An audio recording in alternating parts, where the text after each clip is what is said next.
Parliamentary chambers have experienced their own share of passionate arguments, acrimonious clashes, and salacious exposes. But this week, something happened that was unlike anything that has happened in South Africa for years. It was not even a heated argument or the usual tit-for-tat to which the public has become accustomed. This was a turn of events that rattled the political establishment to its core.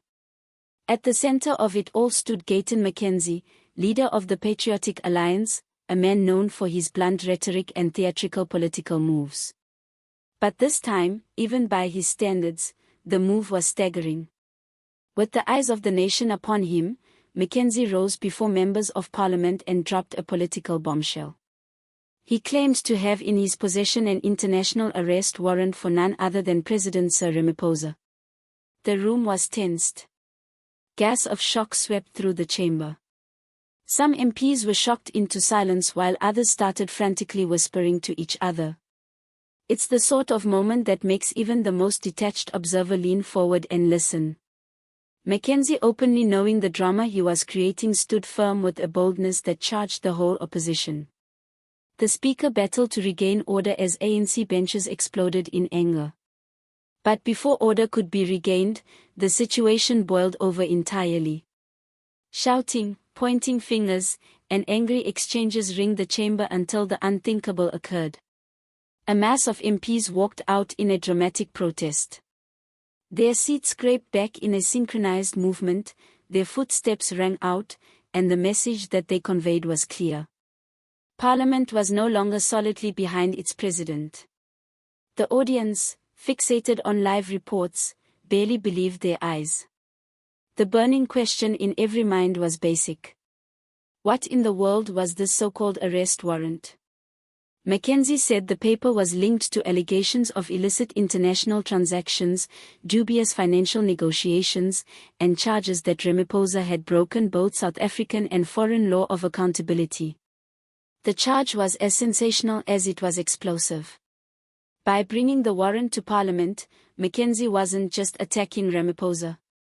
He was ratcheting up the political struggle to levels no one had ever attempted before. It was a blow against the presidency itself. However realistic or not the warrant was, however symbolic or realistic, the fact that it was in the chamber was enough to destabilize the ANC's tightly held control of the government. The walkout was not merely a demonstration. It was a political earthquake. Opposition MPs took advantage of the moment, chanting and screaming for Ramaphosa's suspension with immediate effect. They declared him unfit to serve as a leader, stipulating that any other democratic country would have a leader resign on the spot in such a situation. There were attempts by some ANC loyalists to defend the president, arguing that the charges were unfounded theatrics. But they were drowned out amidst the tumult. The symbolism of the walkout overrode them. Rows of MPs leaving the chamber indicated not only opposition but outright defiance of Ramaphosa's authority. For average South Africans tuning in at home, the drama was astonishing. It was less like a parliamentary session and more like witnessing a whole government falling apart in front of them. This was not a momentary lapse by Gayton McKenzie. This was a planned assault, one which left the ANC scrambling to recover. McKenzie has long had a reputation as the voice of the disenchanted, the politician who speaks his mind, who says what others don't. But this action took him to a different level. By holding up what he asserted to be a warrant, he confronted the ruling party with a reality they have gone to great lengths to keep at bay. The people are exhausted. Exhausted of scandals, exhausted of excuses, exhausted of watching their leaders shirk responsibility while everyday folk grapple. Experts are extremely polarized. Some charge McKenzie with irresponsibility, with risking the reputation of Parliament by bringing forward what is potentially nothing more than a publicity stunt. Others applaud him as a visionary, shaking at last the political roots of a system long beset by corruption and secrecy. But even detractors concede this. McKenzie has altered the conversation on a national scale. The ANC, which was the beacon of unity and freedom, now seems shaken. For decades, its grip on power seemed irreversible. But these events revealed the fissures within. The walkout showed how deep the divides are, and it has given courage to factions already positioning themselves against Ramaphosa's presidency. Behind closed doors, whispers of discontent are growing louder. Senior ANC members are said to be seething not with McKenzie but with Ramaphosa himself. They claim his leadership has been characterized by one scandal after another, and each successive one more damaging than the previous one.